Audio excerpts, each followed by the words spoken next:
Trotsky had very little money. He was waiting for $10,000 in royalties for his books that never seemed to arrive from the United States. He needed the money not only for his family's survival, but also to publish a newsletter for the opposition in Russia.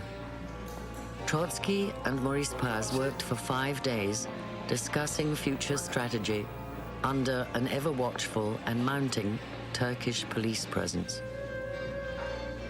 The Turkish police were not concerned about the discussions between Trotsky and Paz, but they did care about Stalin's secret service. They did not want a political assassination on their territory. The need to find a really safe place for Trotsky to live was becoming more and more urgent. As Trotsky searched for a new home from the safety of his suite, his son Lyevova kept track of political developments from the newspapers. The German press interested Trotsky the most, firstly because of the political situation there, also because he had applied for a visa and had many supporters there. About a month after his arrival, Trotsky began to give interviews and to write for newspapers around the world: the Paris Journal, the New York Times, the English Daily Express. And he revealed his feelings about his host country in his first interview with a Turkish newspaper, Milliyet, considered at the time to be a mouthpiece of the Turkish government. The Turkish government showed me great hospitality. Before I came, I did not know how I was going to be received here. I wrote a letter to the president. I got a reply from the governor immediately.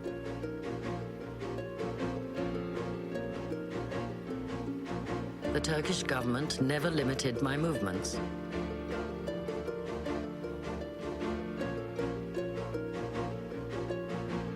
Ataturk, in response to Trotsky's safety concerns in the letter from the boat, the Ilyich, had replied through Governor Ustundag.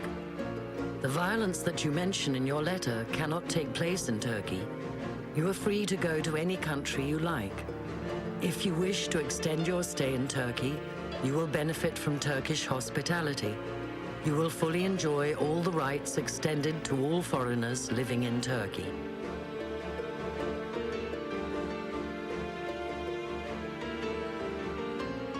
Why did Trotsky first settle in the Soviet consulate?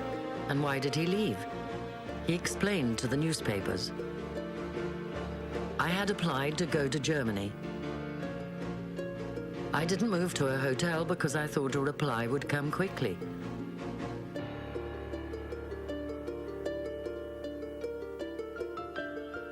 Trotsky had made clear in his letter to Ataturk that Turkey was not his first choice. You may ask why I want to leave Turkey. It's because I do not speak the language. I'm old now and I cannot learn a new language. There's no other reason why I should not stay in your country, which I love, and where I am shown great hospitality. Trotsky knew Turkey and the Turkish people fairly well. He had written of Turkey's experiences in its search for freedom and followed the War of Independence closely. He admired Ataturk. He told Milliyet, "You owe your independence to the will of your great leader. Ataturk's greatness has been acknowledged by the entire world. It is a pleasure for me to repeat this fact here."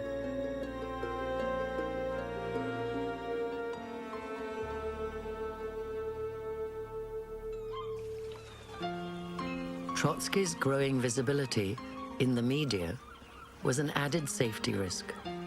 Turkish security reports were tense. Istanbul was full of agents, and most of them were after Trotsky. One informant said White Russians were planning to kill Trotsky for allegedly having ordered the deaths of 60,000 people in the Crimea after it was evacuated by General Wrangel's army.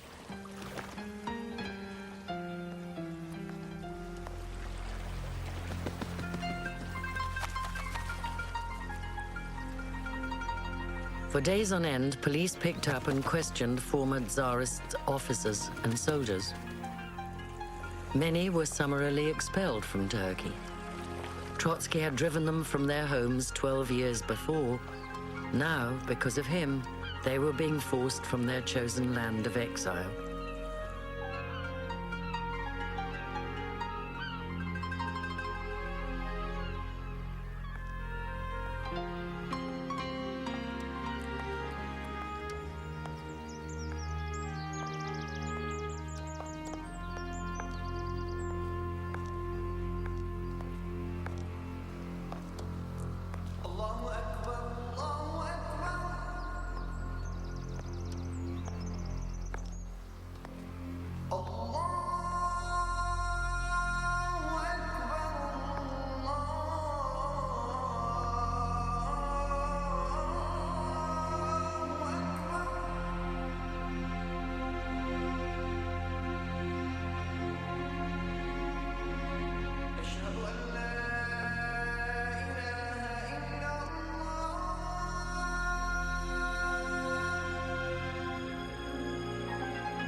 All Trotsky wanted was a safe place where he could devote himself to his writing.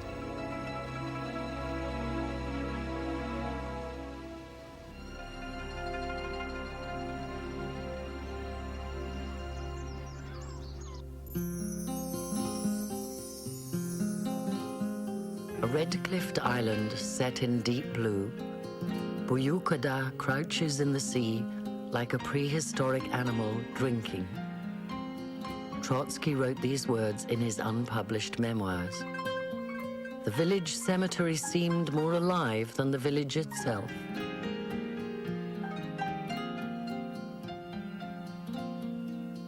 Around 1930, Buyukada was still as deserted as it probably was when the disgraced brothers and cousins of the Byzantine emperors lingered away their lives on its shores.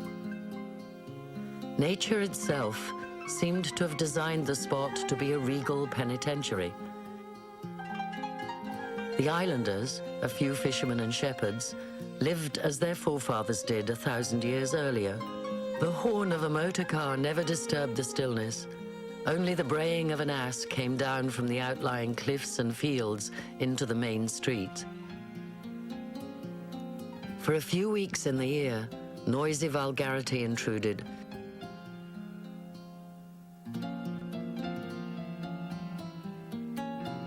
In the summer, multitudes of holidaymakers, families of Istanbul merchants, crowded the beaches and the huts. Then calm returned, and only the braying of the ass greeted the still and splendid onset of the autumn.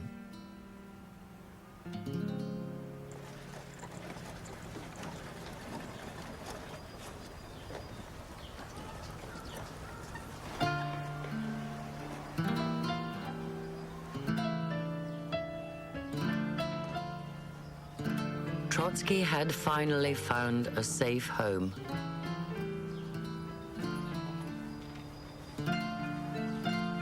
Buyukada was relatively difficult to access, and comings and goings were easy to control, and the Turkish security was happy. Trotsky changed addresses several times before he found his final home. In some places he was simply uncomfortable. In others, mysterious fires broke out, blamed on the GPU, but never proven.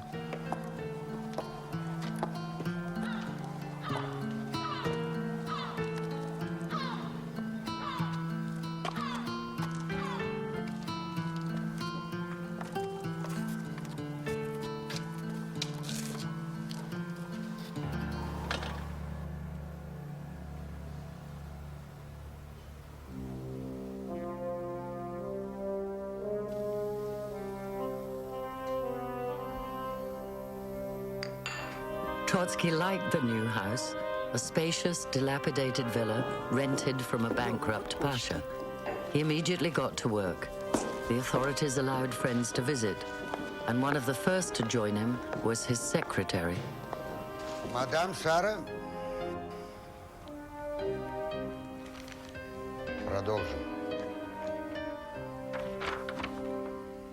ближайшее время судьба не только Германии, но и всего мира будет зависеть от того, кто в этой стране придет к власти. Строительство социализма в Советском Союзе, революции в Испании, предреволюционная ситуация в Англии, кризис французского колониализма, национально-освободительные движения в Китае и в Индии. Все эти проблемы зависят только от одного вопроса. Кто придет к власти? Фашисты или коммунисты? Кому это передать? Передайте это Седову. Пусть он пошлет почтой в Нью-Йорк Таймс. Вы опять рассердите Сталина. Вы же знаете, что мир не прислушивается к его голосу, а ваши речи печатаются во всех американских газетах. Вы мне льстите.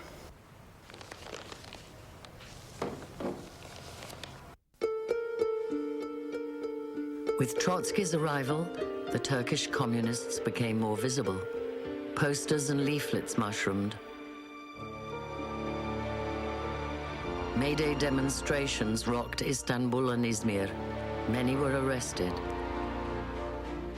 All eyes turned to Trotsky when one of those arrested said the communist pamphlets he'd been caught distributing were given to him by the owner of a club on Boyukada. Was Trotsky the source? Nothing came out of the investigation. The Turkish security forces were becoming apprehensive. More and more people showed up on Principal. The police were certain that some of them were communists. When a policeman came to the house and asked for a list of the people inside, Trotsky was furious. He immediately wrote to the Istanbul police chief and complained. Today, a policeman came to my house and asked for a list of the people staying and working with us. I'm sure you were not informed of this incident, but I find it unacceptable. This is a violation of my personal rights.